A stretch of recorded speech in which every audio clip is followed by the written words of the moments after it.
Okay guys, quick before you guys get into this video, this is currently editing Mark, sending you a message from the future before this episode.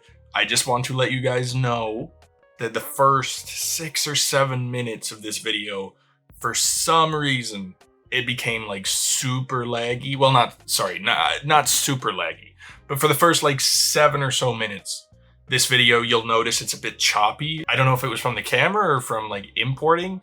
It seemed to play okay, like when I first watched it, but then all of a sudden it was just bad. It happened to me like 3 weeks ago too. So I'm gonna try to figure out what that issue is, but just a fair warning, first few minutes, around like the 6.5 minute mark, I think is when it turns back to normal video. So if you wanna skip to like 6.5, if it's bothering you that much, you can do that. Or if you wanna sit through it, I figured I'd leave that stuff in because there was some good stuff, some good moments going there. So sorry about that. Try to be sure that doesn't happen in the future, though I did say that last time too. I don't know enough about cameras. Maybe it's my fault, maybe not. But yeah, so I hope you guys enjoy this video and see you later. All right, guys, we are back again with another episode of Mushoku Tensei here. We have oh, crap.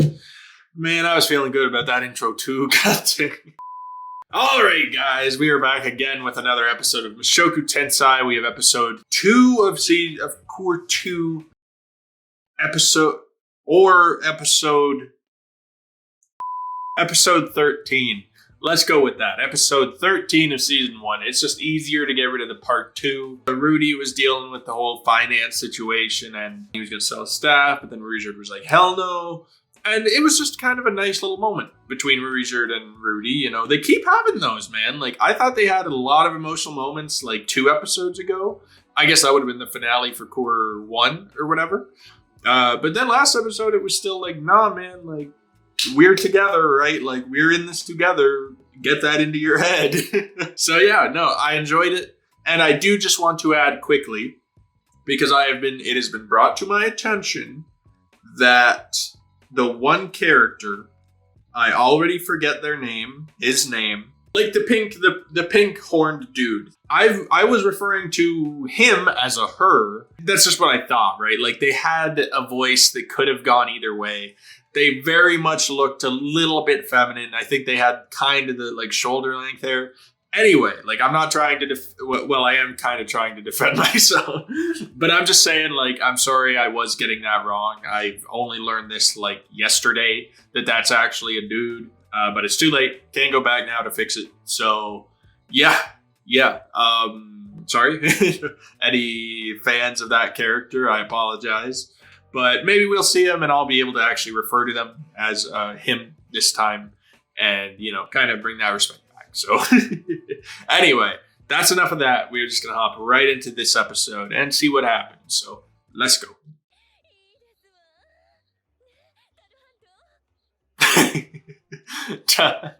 Talon's like, leave me out of this, lady.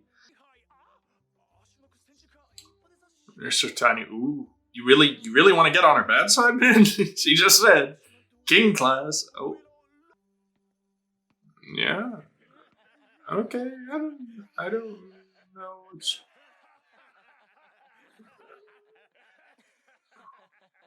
No, shoot, I don't have the episodes downloaded. Like episode 11, where we saw the horse guy that was like being a dick to Rudy and them. I highly doubt that that's the same horse, right? Like, please feel free to tell me no, and that is problematic that I see a horse character and I think it's the same one from a few episodes ago. Maybe that is a little bit offensive, but I just don't know. Like, it could be a connection that she had like a flashback there with those. I mean, I think it was a flashback. It was kind of hard to tell. It seemed like it.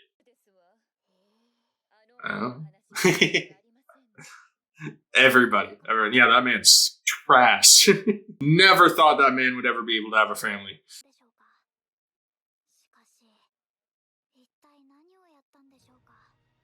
Done.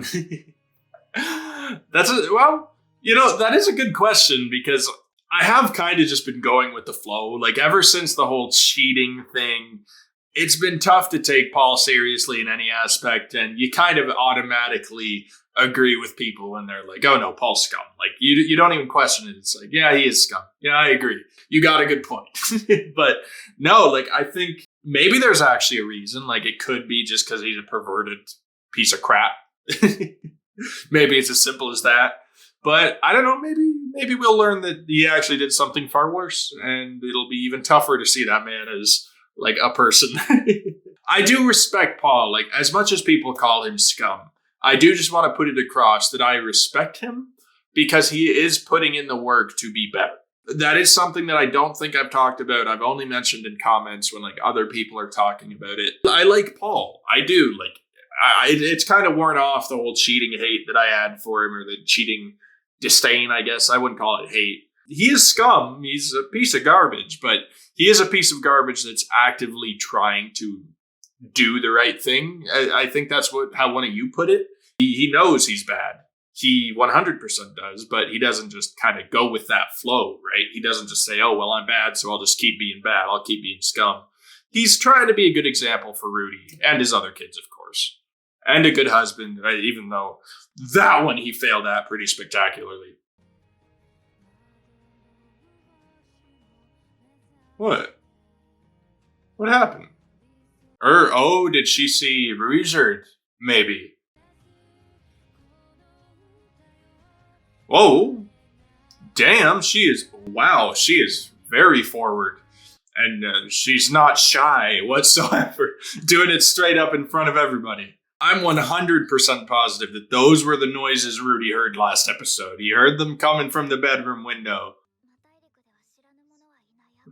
Oh, did she hear the name of like the squad, right? Okay. Fine figure. Damn, she's got no boundaries. She's like, yeah, I'll sleep with a murdering psychopath demon. Not to be mean to Richard, it's just that's what they see him as at this point. They don't know our boy. But still, like, she ain't even questioning this man. Oh, don't tell me he also forgot the name. Rudyard. That's messed up, man. The fact that they messed up Rudy's name is why she doesn't recognize him. Oh, these sons of bitches, man. How do they get Eddie's right, but they fuck up Rudy, the important one? Oh, dickheads. Right. Be found quickly. That is so ironic considering that they've literally passed each other so many damn times. I just want to say Roxy is an MVP. She is a VIP because she had a good job set up. She had that job. Well, good might be a strong word for what she was doing, tutoring the that little perv in that one royal family. Honestly, now that I'm thinking about it, maybe she actually jumped at the opportunity to get out of there. But still, she was probably making good money, and probably as soon as she heard that Rudy and his family were in danger, missing, she probably she jumped right on that. And she's just out adventuring, helping them out. We knew she cared about Rudy. We knew she had a bond with him and with the family. So I'm just glad though. I'm really glad that she took it upon herself. She seems amateurish. Even though she is a king class mage and she's got some experience under her belt, it still feels like she is very amateur when compared to some other adventurers around, especially these two. Because I think these two, sorry, I'm forgetting their name, Elenus or whatever she is, and the dwarf, I have no idea. Are they S class? They were with Paul, I think, so they're pretty high.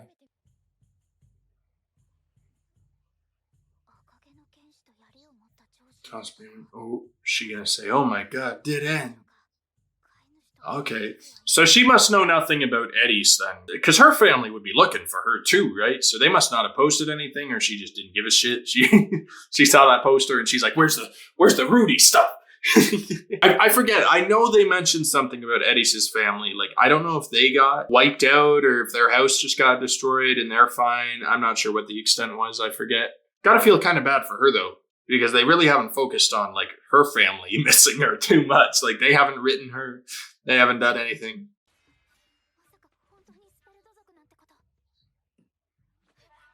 Yep. Yep. Yeah, not obvious whatsoever. Oh, she's like, I'm gonna die. Meanwhile, Reese's back there, like, whatever. Let's continue. Yep. And there she is. What the fuck, man? Oh, okay. I thought that was a much darker scene. Oh, well, it is pretty dark. That's like the worst. Yeah! Yeah, get out of here! Yeah, everybody out! You know what? Fair reaction. I can't say I'd do any different. Fine. I don't think so. I don't think so. You a special breed, lady. Conceive a child? What? Who says that? Join me. Is she okay? I'm just gonna assume that Roxy is like of age, of age of consent, because well, people have been asking Rudy questionable shit, but still, that's weird. It's these adults, man. They need a filter. In the depth of a labyrinth. Bloom between us. Oh, she's got a whole fan fiction made up for this. Yeah, but why does that feel? That feels very much like kind of foreshadowing. It's still a little bit off because even if they meet up soon, Rudy he's not manly by any sense of the word. Like she said, still makes childish expressions. So, I don't know, I think it would be kind of a cool little point if they actually do have that sort of character for her. Like, if he comes and, like, saves her from somewhere and she actually kind of gets that whole thing. The weird thing is, like, Rudy is so young compared to her. Well, not so young, but it's, like, just enough that it feels a little weird. I'm just saying, like, that feels like one of those things where they're straight up kind of, like, hinting at what they're going to do. They're going to be like, oh, like, listen to this, and then that's what we're going to do, and that's going to be so deep, right? And it will. Like, I'm not crapping on it, but still, like, I've seen these stories before, man. Maybe not. Maybe it's wrong, and I'm just stupid. Oh, okay. Yeah, not much choice. But hey, I mean, at least we're doing all right. Ghost ship? Start our life together. Bro, everyone. Why? Everyone's going on these tangents about like, oh, we're gonna fall in love. I'm gonna save her.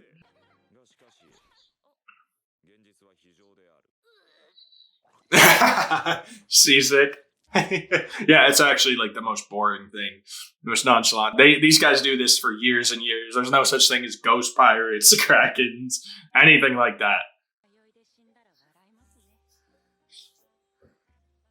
Don't make it weird, bro. Don't make it. Who am I kidding? It's Rudy. Oh, but he's controlling. No.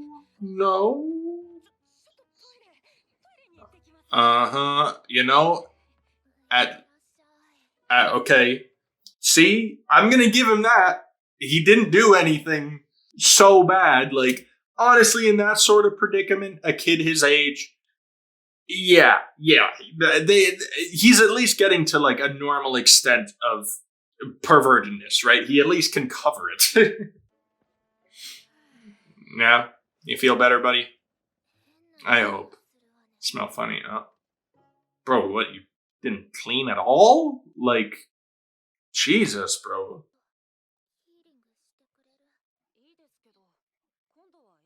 Yeah.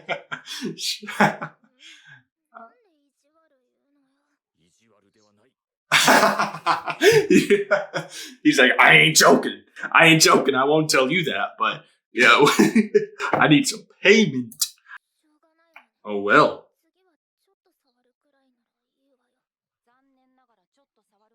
It's like straight up, bro. She is giving you an inch. You don't need to take the whole mile, man. Just be happy she didn't just beat your ass.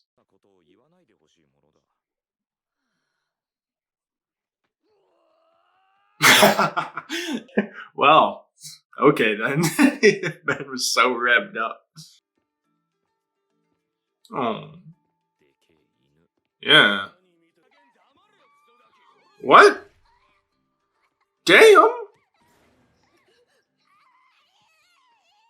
Yo!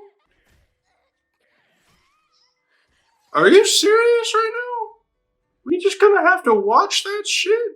I'm hoping Rudy does something here. Or maybe Ruijerd will. Because, like, we know Ruijerd's feelings about smugglers and stuff, and like he was willing to put up with it.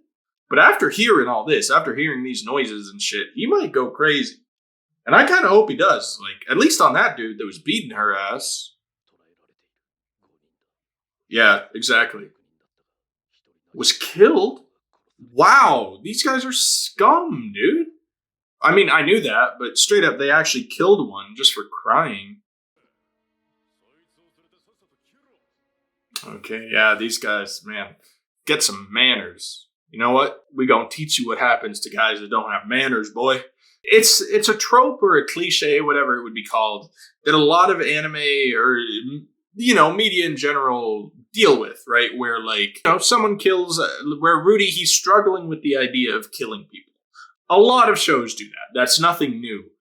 But I do like kind of the subtlety behind it because we know. Damn! What the fuck? My light just flashed me, bro. I just got flashbanged by my camera light. Oh shit, what was I saying? I actually forgot. That was like the thing from Men in Black where they like ba-ching and you forget what you were saying.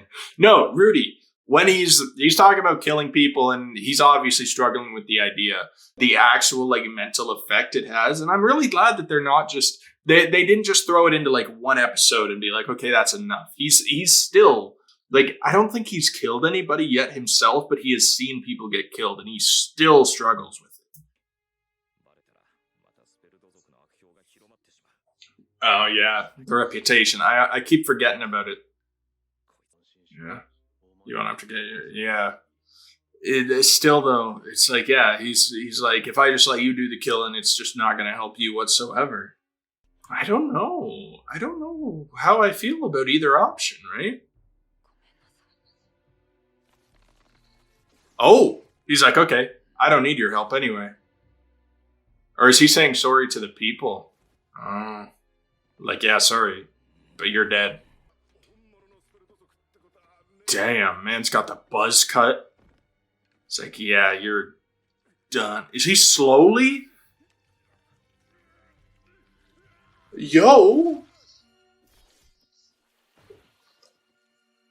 Man had to... Oh. What was the best course of action? That's another thing that I also do respect is like it's not like the character just comes up with this perfect plan to get them out of a situation where nobody has to be killed. He can just talk his way out of it.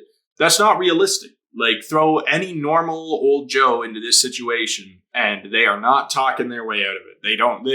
Your mind is going a mile a minute and you still can't figure anything out. That's just how these situations go.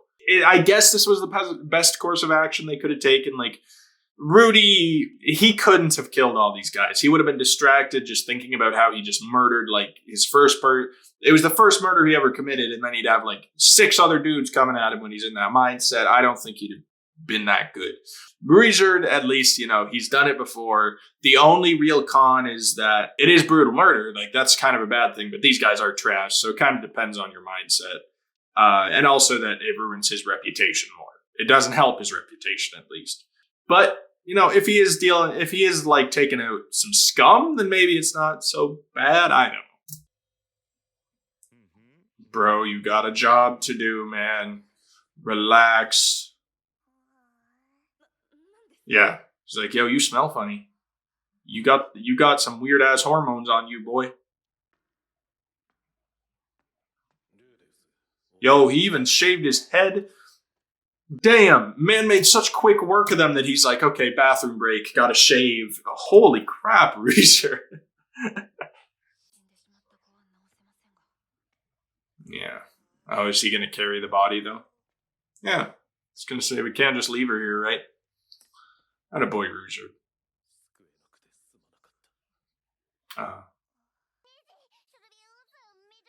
Somebody else.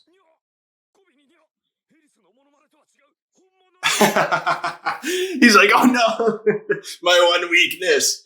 The dog. Oh, so it was a person? Yeah, but they just left him in the cage, wherever the dog was? Like, there's no one there to feed him or anything now. Oh, I hope he's a nice guy or girl. Whoever this is, I don't like that they're, like, in a demon... Oh, what is that? Like, incantation thing? Ritual? Damn, okay. That was easy. Like, oh, is it not even a person? Is it just an animal? Oh, I thought it was going to be, like, someone that can turn into... I've got a wife and a husband. What? You have a husband? I mean, wife is bad enough, but a husband, okay. Sacred beast? What? Who the hell are you?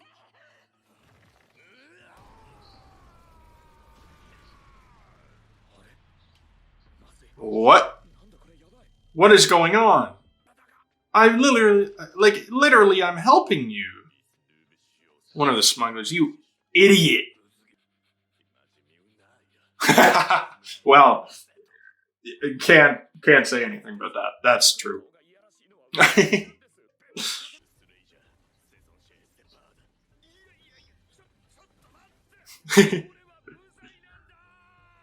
Oh, poor Rudy. Poor Rudy, no. Well, it'll be fine. I'm sure he'll be okay.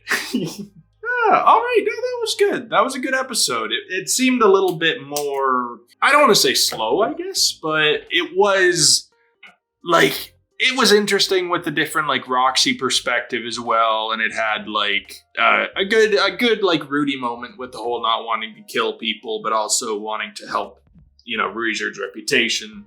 It had its good moments for sure, but for some reason it felt a little bit kind of, I don't know, it felt different than the other episodes. I don't know why. Maybe it's just because it felt more traditional isekai type stuff, like doing an actual like quest of like having to go and like, and I know it wasn't even like a quest, it was just a task given to him. But you know, going to a dungeon, saving some people, that sort of thing. It felt very like, what's that? Oh, Danmachi? Danmachi? The How to Pick Up Girls in a Dungeon? Is it Danmachi? I think so. It felt kind of similar to that, and that's maybe why it feels weird, is because it kind of almost felt like an episode of that show. So it's a little bit of mixed vibes from it. But I still heavily enjoyed it. Like I said, actually following Roxy was pretty interesting. Like, I like Roxy's character, I did. But I thought that might have been, as soon as I saw it was her we were following, and I wasn't sure if it was like for the whole episode, it felt like it might be a little boring. But I did enjoy it. Like, she's a good enough character that I could follow her for a whole episode, and like her party members are interesting enough. The lady being an absolute like nymphomaniac, is that the right term? I'm genuinely not sure. I hope so. Just like addicted to, you know, anything sex related or anything like that. Like, she's straight up, it's funny, right? And then the dwarf, not much to him at this point. He's just kind of a dwarf, I guess. Maybe not even. Like, maybe I'm just being a dick. I said that last episode. Like, maybe he's not even a dwarf. Like, he could straight up just be a dude. It's just he looks so much like a Lord of the Rings character. They seem interesting, that whole party. Again, I'm a little pissed off that it was like they're in the same town, but they just keep missing each other sort of thing, and then they just never met. That sucks. I really dislike that. And now they're it almost feels like they just came further apart, because Roxy came on a boat and went further into the continent. Rudy just came out of the continent and went on a boat. So they straight up, they just passed each other, and they probably won't see each other again for a little while. But that is still leading me to believe that they might follow that whole trope that Roxy was talking about, of like Rudy's gonna save her and she might catch feelings for him. And it might turn into an actual like, where there's like a bunch of girls, harem, I think, where like a bunch of girls are interested in the main character at the same time, because it feels like that might be the case. That they're a lot of the time they try to set stuff like that up early in anime, but this show, it feels like they're kind of spacing it, because they had Sylphia in the first few episodes, but she's taken a heavy back seat. Like, we haven't seen her in a while now. So I'm sure she'll come back and maybe she'll have feelings for Rudy. And then maybe Eddie's, will, because I think she does now in a way. And, obviously maybe Roxy will catch feelings for him.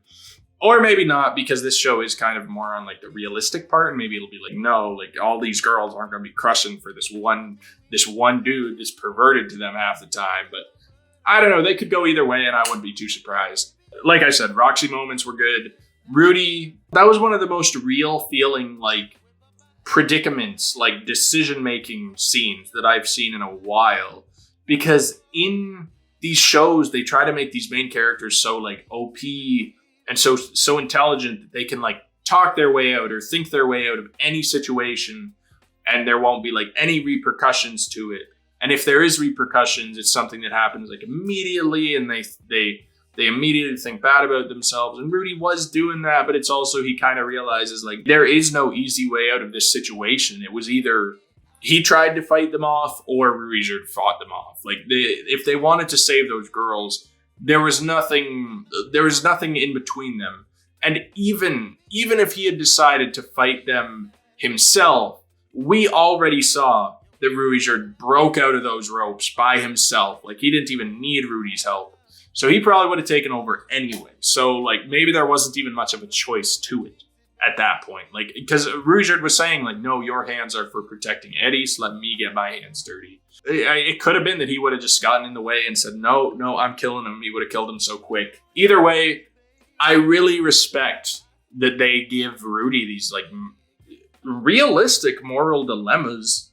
I know I've said that many times, but it really does impress me that they're able to kind of find something new every time to go about. Like, they have been playing with the whole killing people thing and how that mentally affects Rudy.